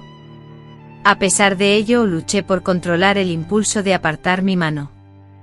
Hasta el lunes, señor Mauricio, respondí con voz clara y decidida. Puntual a su cita, llegó portando una bolsa de tela sobre el hombro, donde se adivinaban herramientas esenciales. Caminaba despacio, sintiendo el terreno con su bastón. Le expliqué la tarea, la poda de las plantas, el corte del césped y la eliminación de las enredaderas que trepaban por la pared trasera. Al principio dudé de su capacidad para llevar a cabo la labor, temiendo haberle encomendado una tarea demasiado difícil. Sin embargo, para mi sorpresa, demostró ser un trabajador competente, aunque a un ritmo pausado. Su enfoque era metódico y los resultados eficaces. Sus otros sentidos, como ya he mencionado, compensaban la falta de visión. Con el tacto, el olfato y el oído, entendía a la perfección las tareas que realizaba durante esa primera semana. La comunicación verbal entre nosotros era mínima. Desde la ventana de la cocina, lo observaba de lejos, espiándolo mientras se movía por el patio con una seguridad que se fortalecía día a día. El viernes, al finalizar el pago por su trabajo, le propuse continuar la semana siguiente, destacando la cantidad de tareas pendientes y la calidad de su desempeño, a pesar de sus limitaciones. Aceptó sin dudarlo. Comprendí que el pago, aunque para mí era mínimo, representaba una gran ayuda para él. Observé también cómo el trabajo le brindaba un sentido de propósito, una motivación para comenzar la semana, diferente a su aburrida rutina diaria. Paulatinamente fui incrementando sus responsabilidades y junto a ellas, sutiles humillaciones. Empecé a dejar herramientas fuera de lugar a propósito, para luego reclamarle su descuido. Cambiaba de sitio las macetas, provocando que tropezara. Colocaba pequeños obstáculos en su camino, solo para dificultarle el paso. Durante ese periodo adopté una fachada de amabilidad hipócrita, expresando frases como, es admirable que siga trabajando, considerando su situación no. Además empecé a cuestionar su pasado. Un día, mientras él podaba un granado, le dije, tengo entendido que usted fue una figura importante en esta zona, hijo del coronel Carvalho de Oliveira. Sin embargo, también se rumorea que su familia no trataba bien a sus empleados y que usted era conocido por abusar de las jóvenes de la región. Se notó su tensión, y las tijeras de podar quedaron suspendidas en el aire. Murmuró, son viejas historias, tiempos diferentes, gente diferente. No presioné en ese momento, pero la duda ya estaba sembrada. En cada conversación, añadía más elementos a esa semilla. Compartía relatos que escuchaba en el pueblo sobre los Carvalho de Oliveira, chismes sobre mujeres deshonradas y comentarios sobre cómo Dios castiga a los malvados. Con una voz deliberadamente discreta, casi como si sus palabras carecieran de importancia, la mujer solo compartía rumores y chismorreos. Sin embargo, yo era consciente del impacto que susurros maliciosos tenían en la postura encorvada de su espalda, en el temblor de sus manos cuando manipulaba herramientas y en el pálido color que adquiría su rostro al tocar ciertos temas. Después de casi un año de esta sutil manipulación, Daniel, sin previo aviso, llegó un fin de semana. Había evitado anunciar su visita para dar una sorpresa. Al llegar, encontró a Mauricio en el patio cortando leña para la estufa. A pesar de su ceguera, aún lograba realizar esa tarea con precisión, guiado por el tacto y la experiencia acumulada. La imagen de ambos, padre e hijo desconocidos, compartiendo el mismo espacio por primera vez, me dejó al borde del desmayo. El padre ignorante de su paternidad y el hijo ajeno a la identidad de su progenitor. Y en medio de ellos, yo con el peso de un secreto que había guardado por más de 30 años. ¿Quién es ese señor, mamá?, preguntó Daniel, señalando a Mauricio mientras lo observaba trabajar a la distancia. Es Mauricio, mi ayudante, respondió ella. El anciano se dedicaba a la jardinería, reparando pequeñas averías domésticas y cortando leña. A pesar de su ceguera, realizaba sus tareas con destreza. Daniel, con curiosidad, observaba sus movimientos, la manera en que se orientaba y usaba las herramientas. Daniel siempre había sentido fascinación por las personas que superaban obstáculos. Durante la hora del almuerzo invité a Mauricio a comer con nosotros, un gesto inusual por mi parte, con la intención de observar su interacción. Anhelaba descubrir una conexión, un reconocimiento instintivo, un vínculo invisible. Sin embargo, no hubo nada de eso, solo dos desconocidos manteniendo una conversación educada. Lo que sí me sorprendió fue el parecido en ciertos gestos, como la forma de sujetar el tenedor, la inclinación de la cabeza al escuchar y la manera en que se llevaban la mano al cabello al reflexionar. Eran pequeñas minucias que seguramente habrían escapado a la atención de cualquier otra persona, pero para mí, que las conocía íntimamente, eran como atisbar un reflejo deformado por el paso del tiempo. Su hijo es un muchacho muy bien educado, comentó Mauricio en el instante en que Daniel se alejó para inspeccionar la propiedad. Sin duda, tuvo un buen padre. Esas palabras me hirieron como una puñalada en el corazón. En realidad creció sin padre, respondí observando con atención milimétrica cada una de sus reacciones. Su padre, bueno, su padre era un inútil. Desapareció incluso antes de que él naciera. Percibí cómo apretaba el vaso con más fuerza. Algo en mi voz, supongo, debió delatarme, traicionando mi emoción. Lo siento, musitó. Hay muchos hombres malos en este mundo. Sí, los hay, concedí con la voz ahora completamente controlada. Hombres que abusan de niñas indefensas, que destrozan vidas y luego siguen adelante como si nada hubiese ocurrido. ¿Qué crees que les ocurre a esa clase de individuos, Mauricio? ¿Crees que Dios los castiga? Con el rostro descolorido, tragó saliva. Creo, señora Augusta, que cada persona afronta las consecuencias de sus actos. Tarde o temprano, todos rendimos cuentas. Con el paso de los años, Daniel experimentó un verdadero crecimiento profesional. Gracias a la experiencia obtenida en la empresa, decidió emprender su propio negocio de consultoría agrícola. Tenía un don especial para la tierra, sabía discernir el potencial de cada propiedad, entendía qué cultivo era ideal para cada tipo de suelo. En poco tiempo sus ingresos le permitieron invertir en su propia tierra. Fue entonces cuando se me ocurrió otra propuesta: hijo, ¿por qué no adquieres un terreno cerca de mi propiedad? La región está deprimida, pero la increíblemente precisa coincidencia no podía ser pasada por alto. Con el paso de los años, Daniel gradualmente fue sumando a su patrimonio más y más terrenos en la zona, consistentemente parcelas que en el pasado habían sido propiedad de los Carballo de Oliveira. Para mí, cada una de esas transacciones era un pequeño acto de revancha, cada trozo de tierra adquirido representaba un símbolo tangible del radical cambio que había experimentado mi vida.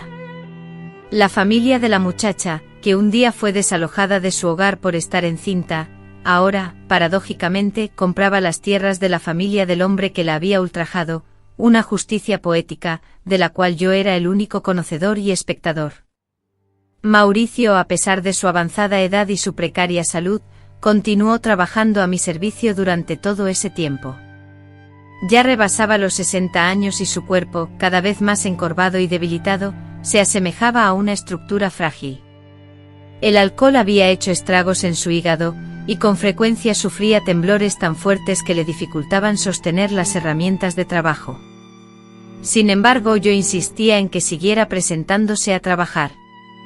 Me sometía a un salario bajo, me asignaba trabajos complicados y perpetuaba una manipulación psicológica, recordándome continuamente que las personas malvadas sufrían las consecuencias de sus actos, que ninguna acción quedaba sin castigo. Después de casi 15 años de esta situación, tomé la decisión más trascendental de mi vida. Daniel ya superaba los 40 años y era un empresario exitoso y reconocido en la zona. Yo, cercana a los 70, sentía que el tiempo se agotaba para revelar ciertas verdades. Una noche, durante una cena, le serví un vino especial que había reservado para la ocasión. Tras unas copas reuní el coraje necesario y comencé: hijo, hay algo crucial que necesito contarte, algo sobre tu padre. Su semblante reflejó sorpresa. En todos esos años apenas habíamos hablado de su padre, cuya historia oficial siempre había sido un amor de juventud fallecido antes de su nacimiento. Contrario a lo que siempre te he dicho, tu padre no murió. Sentí como mi corazón se aceleraba repentinamente. En realidad está vivo y lo más increíble es que tú lo conoces. Sus ojos reflejaban una clara confusión. Continué hablando, incapaz de detenerme. Tu padre es Mauricio, el hombre que trabaja aquí en la finca. ¿Que ese anciano ciego, mamá? Eso no es gracioso. Supe que creía que estaba bromeando porque ¿quién iba a creer semejante historia? Entonces le conté todo detalladamente, desde el asalto en el barracón y la expulsión de nuestra casa, hasta la huida a Horizontes, tu nacimiento, la constante lucha por sobrevivir y finalmente el plan de venganza que había estado ejecutando durante todos estos años. Observé las emociones que se sucedían en su rostro a medida que hablaba: asombro, horror, furia, tristeza e incredulidad. ¿Por qué nunca me contaste esto antes? ¿Por qué permitiste que ese hombre se acercara tanto a mí sin que yo supiera quién era en realidad? La voz de Daniel temblaba entre la rabia y la incomodidad. Porque tenía que protegerte, respondí. Siendo honesta, mi motivación era que sufriera al servir a un hijo que él nunca supo que tenía. Quería que trabajara la tierra que un día fue de su familia y que ahora es tuya. Deseaba que sintiera el peso diario de haber arruinado mi vida, sin siquiera sospechar que era yo quien lo vigilaba. Daniel se levantó de la mesa, pasando una mano por su cabello, un gesto idéntico al de Mauricio. Se dirigió a la ventana y observó el patio, el mismo lugar donde su padre biológico había labrado la tierra por años. Se quedó en silencio intentando comprender la información que acababa de escuchar. Finalmente se giró con una expresión inescrutable: y él lo sabe. Sabe quién eres realmente y sabe quién soy yo. No le he dicho nada. Hasta hoy él cree que soy doña Augusta, la viuda de Juiz de Fora. No sospecha que soy la niña a la que él agredió hace tantos años. No tiene idea de que tú eres su hijo. Daniel negó con la cabeza sin poder creerlo. Madre, después de tantos años de manipulación, engaños y sed de venganza, me cuesta asimilarlo por completo. Si lo pienso bien, a veces me pregunto si fui demasiado lejos. ¿Comprendes? Tuve a ese hombre trabajando para mí durante casi 4 décadas sin revelarle mi verdadera identidad. Y ni hablar de que el jefe al que tanto admiraba era en realidad el hijo que desconocía tener. Algunos podrían tacharme de cruel por mantener esa farsa durante tanto tiempo. ¿Y tú qué opinas? ¿Habrías actuado de forma diferente, o habrías llevado la venganza aún más lejos? Me gustaría saber tu opinión. ¿Qué harías tú si estuvieras en mi lugar? Daniel se fue esa noche sin una despedida formal. Me sentí destrozada al perder a mi hijo al confesar la verdad, pero tal vez ese fue el precio de la venganza que cultivé durante tanto tiempo, tal vez demasiado. ¿De verdad valió la pena todo esto? Toda la noche incapaz de dormir, esas preguntas me asaltaron mientras miraba fijamente al techo. ¿No habría sido más fácil olvidar, avanzar, enterrar el pasado? Al amanecer, el dolor en la articulación, mi fiel compañero, se hizo presente. Con mis 87 años, me arrastré hasta la ventana del balcón, observando el patio. Allí, encorvado y tembloroso, Mauricio, casi nonagenario tras el descubrimiento de la verdad, continuaba viniendo, supongo que por inercia, pues su vida se reducía a esa rutina. Esa imagen me transportó 3 años atrás, y finalmente reuní el valor para actuar como debía haber hecho hace mucho. La decisión se concretó una semana después de una importante conversación con Daniel. Para mi felicidad, mi hijo había regresado, disipando el miedo a su abandono. Volvió cambiado con una mirada más seria y reflexiva, pero, sobre todo, había regresado.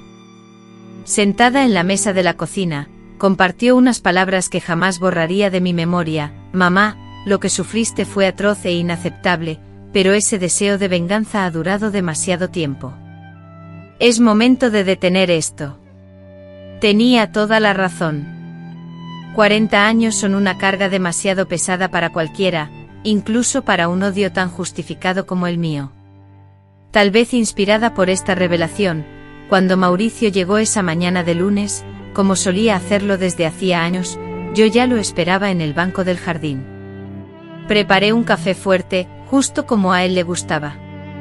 Pedí a los caseros que se fueran, ya que deseaba estar a solas con él. Siéntese aquí, señor Mauricio, le indiqué, dando suaves golpecitos en el banco a mi lado. Se acercó guiándose con el bastón que conocía a la perfección tras tantos años de uso.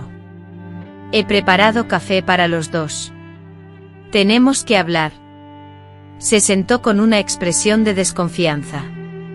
En todos esos años mi amabilidad nunca se había manifestado de una manera tan repentina e inesperada. Vertí el café en las 2 tazas de porcelana y una vez cumplido el protocolo, inicié la conversación. Presumía que, como yo, estaría hastiado de las murmuraciones sobre su familia, de las historias que circulaban acerca de sus acciones pasadas. Mauricio suspiró con pesadez, y las arrugas que surcaban su rostro se acentuaron, esculpiendo una mueca de claro desagrado. Doña Augusta, con todo respeto, preferiría no remover esos recuerdos, le dije. El pasado es pasado. El problema, señor Mauricio, es que el pasado nunca se desvanece del todo, me respondió. Permanece con nosotros, adherido como una garrapata, consumiendo nuestra energía vital poco a poco. Hice una pausa para tragar un sorbo de café, buscando el valor para continuar. Recuerda a una joven llamada Otacilia Pérez. La taza que sostenía en sus manos tembló, derramando el café caliente sobre sus pantalones descoloridos. Su rostro, antes rosado, se desdibujó palideciendo hasta adquirir el tono ceroso de una vela. ¿Por qué me pregunta eso?, articuló con voz apenas audible. Porque esa niña a la que atacó en aquel cobertizo, cerca del pozo, hace más de 50 años, soy yo. Jamás olvidaré la expresión de su rostro en aquel instante crucial. Aunque sus ojos estaban cubiertos por una venda, la expresión que le invadió era la de alguien impactado por un disparo en Quembrao. Sus labios se movían abriéndose y cerrándose en un vano intento de hablar, incapaces de articular una sola palabra coherente. Augusta es un nombre ficticio, mi verdadero nombre siempre ha sido Otacilia. Huyó de Congoñas tras ser expulsada por mi padre al enterarse de mi embarazo, un embarazo cuyo padre era su propio hijo, Mauricio. Comenzó a temblar de manera incontrolable, tanto que la taza que sostenía resbaló de sus manos. Con las manos temblorosas, se cubrió el rostro, ocultando las profundas cuencas vacías que antes albergaban sus ojos. «Dios mío», exclamó con la voz quebrada, entrecortada por la sorpresa y el dolor. «Así que, todo este tiempo me he equivocado, me han engañado, me han tomado por tonto, humillado deliberadamente». «Sí», respondí, sin sentir ni un ápice de compasión. «Durante 40 años, lo he obligado a trabajar para la familia de la muchacha a la que usted le arrebató la vida. Lo obligué a servir, sin que usted lo supiera, al propio hijo a quien ayudó a traer al mundo, un hijo del cual ni siquiera tenía conocimiento de su existencia. Esperaba una reacción furiosa, una avalancha de insultos y reproches. Sin embargo, lo que presencié a continuación fue aún más desolador. Mauricio desechó, rompió a llorar, un llanto desgarrador que convulsionaba todo su cuerpo, similar al de un niño pequeño. Las lágrimas inexplicablemente brotaban de las oquedades vacías donde una vez residieron sus ojos, humedeciendo su barba escasa y ya blanqueada. «Me lo merezco», sollozó, la voz ahogada por el llanto. «Me lo merezco y mucho más. No hay un solo día en el que no me arrepienta amargamente de mis actos. No solo con Sentoeum, sino con muchas otras mujeres había sido infiel Tasía. Yo en ese entonces era un monstruo, un ser despreciable que solo detuvo su comportamiento perverso cuando Dios me castigó con la ceguera. Estaba preparada para cualquier reacción tuya, para el enfado, la ira, incluso el desprecio, pero jamás imaginé verte arrepentido y llorando de esa forma. No pude evitar quedarme atónita al presenciar tu derrumbe emocional. Después de unos segundos, cuando lograste controlar tus sollozos, me hiciste una pregunta con la voz temblorosa. «Mi hijo Daniel, ¿es realmente mi hijo biológico?» «Sí, ese hombre al que tanto admiras, que compró todas las propiedades que pertenecieron a tu familia, que te trata con respeto y consideración a pesar de no tener ninguna obligación, es tu hijo». Entonces te conté cómo Daniel había crecido, las dificultades que tuvo que superar para educarse, y cómo se convirtió en un hombre bueno y honrado, a pesar de la sangre que corría por sus venas. Permaneciste en silencio asimilando la información, y luego preguntaste con la voz apenas audible: «Él lo sabe, sabe quién soy realmente, ahora lo sabe». Se lo conté la semana pasada. La pregunta «me odia» pronunciada por él, me tomó completamente desprevenida y me confrontó con mi propio temor. ¿Acaso mi hijo me odiaría por haberle mentido y ocultado la verdad durante tanto tiempo? Con honestidad, respondí a la pregunta implícita. Daniel no es un hombre rencoroso, su reacción es de conmoción, confusión e incluso ira en ciertos momentos, pero no alberga rencor. En eso no se parece en nada a ninguno de nosotros. Esa mañana, después de haber revelado la verdad, sentí una liberación, como si me hubieran quitado un peso que ni siquiera sabía que cargaba. La idea de venganza que había alimentado durante años se desvaneció repentinamente, perdiendo su sabor, careciendo del dulzor que tanto anhelaba, y resultando más amarga que satisfactoria. Después de esa conversación, Mauricio solicitó marcharse, aduciendo la necesidad de tiempo para reflexionar y procesar toda la información recibida. Happy response error Daniel, el propietario de las tierras, incluyendo gran parte de las antiguas propiedades de los Carvalho de Oliveira, concibió la idea de transformarlas por completo. Para ello fundó una cooperativa agrícola, uniendo a los pequeños agricultores de la región para compartir los gastos y las ganancias. Priorizó la participación de mujeres que encabezaban sus familias, así como de personas que, al igual que él en el pasado, carecían de recursos pero tenían la voluntad de trabajar. Utilizó sus conocimientos de agronomía para impartir técnicas de cultivo innovadoras, logrando que esa tierra rojiza de Congoñas alcanzara niveles de producción nunca antes vistos. Ver a su hijo convertir un lugar que había sido testigo de tanto sufrimiento en una fuente de esperanza para tanta gente, le ayudó a sanar heridas de su pasado. Sin embargo, la transformación no fue sencilla. Aún en las noches, se despertaba sobresaltada, atormentada por el olor a humedad del cobertizo y la memoria de las manos que la habían maltratado. Ahora, respiro hondo y rememoro mi supervivencia, el haber criado a un hijo excepcional, y la vida que construí, una que aquella niña descalza, con el cántaro en busca de agua, jamás habría predicho. Mauricio, mi compañero, nos dejó el año pasado con casi 90 años, en paz en su cama. En sus últimos días vivía en una pequeña casa que Daniel, su hijo, le construyó al borde de la propiedad. A pesar de que una relación de padre e hijo plena nunca floreció, debido a heridas del pasado que nunca sanaron del todo, lograron un respeto mutuo inusual. Daniel, en sus últimos instantes, lo asistió velando por su bienestar y dignidad. No lo hago por él, me dijo una vez, lo hago por la persona en la que quiero convertirme. Hoy, sentada en el porche, observo a Cayo, mi nieto, hijo de Daniel, jugando en el mismo jardín donde su abuelo biológico trabajó durante tantos años. Cayo, con 10 años, es un niño inteligente y lleno de vitalidad. A veces sus acciones o expresiones me recuerdan tanto a Mauricio en su juventud, que me produce una punzada de dolor. La sangre, de alguna manera, transmite características a través de las generaciones, incluso aquellas que quisiéramos olvidar. Pero Cayo tiene algo que ni yo, ni su padre, ni su abuelo biológico tuvimos a su edad, una vida libre de la opresión de las sombras. Él goza de la protección que a mí me faltó, de la presencia paterna que Daniel nunca tuvo, y de la guía moral que Mauricio no recibió. Crece rodeado de amor y ejemplos positivos. Y eso, más que nada, me da la sensación de haber roto un ciclo. Ya soy demasiado mayor para creer en finales felices perfectos, la vida real está llena de imperfecciones, parches evidentes y cicatrices que duelen con los cambios del clima. Sin embargo, comprendo que todos actuamos con los recursos y habilidades que poseemos. Nos esforzamos a veces con resultados imperfectos, con errores y con trabajos irregulares, pero al mirar atrás, nos damos cuenta de que, a pesar de ello, hemos logrado crear algo valioso.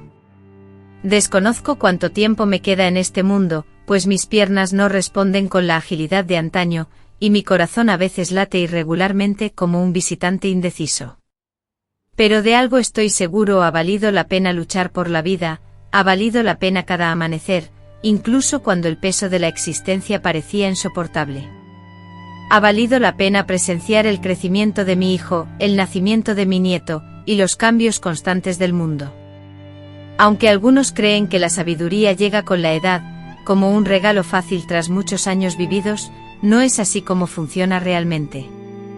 Después de experimentar el dolor y la adversidad, como el fuego abrasador, el hielo implacable, la tormenta destructiva y el desierto desolado, la sabiduría emerge como el residuo invaluable. Surge cuando, tras haber explorado todas las opciones posibles, aprendemos, a veces con sufrimiento, el camino que realmente nos conduce a la paz y la comprensión. Es la conciencia, a menudo dolorosa, de que el crecimiento implica desafíos y pérdidas, dejando fragmentos de nuestro ser en cada paso. Mi sabiduría, adquirida con esfuerzo y tiempo, es sencilla: la persistencia, más que la fuerza bruta, es la virtud más poderosa. No la fuerza que derriba, sino la que persiste, la que insiste en buscar una solución hasta que la puerta se abra, o un nuevo camino se revele.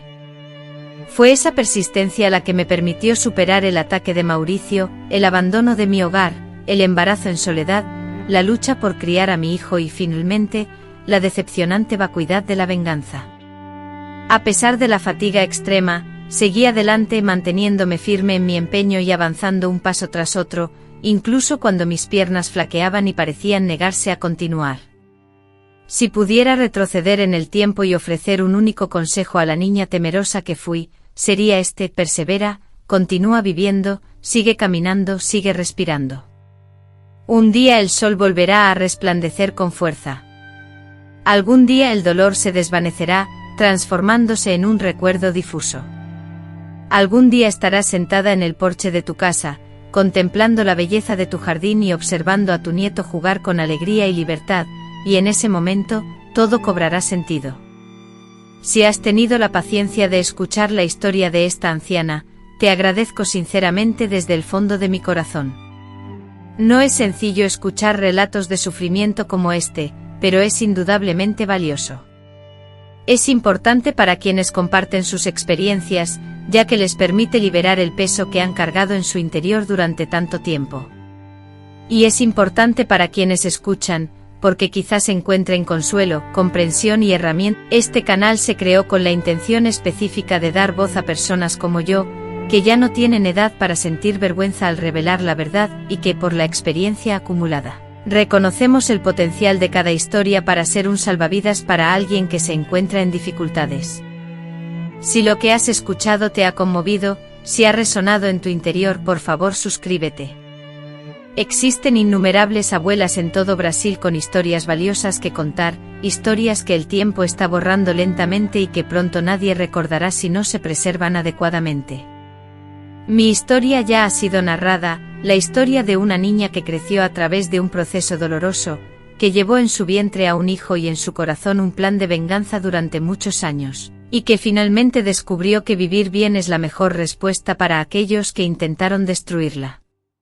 No es una historia agradable ni sencilla de escuchar, pero es auténtica.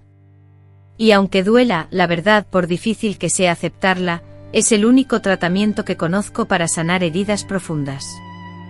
Hasta luego, queridas amigas. Que Dios las proteja y bendiga, donde quiera que se encuentren. Y recuerden siempre, por más sombría que parezca la oscuridad de la noche, el amanecer siempre, sin excepción, llega. Sí.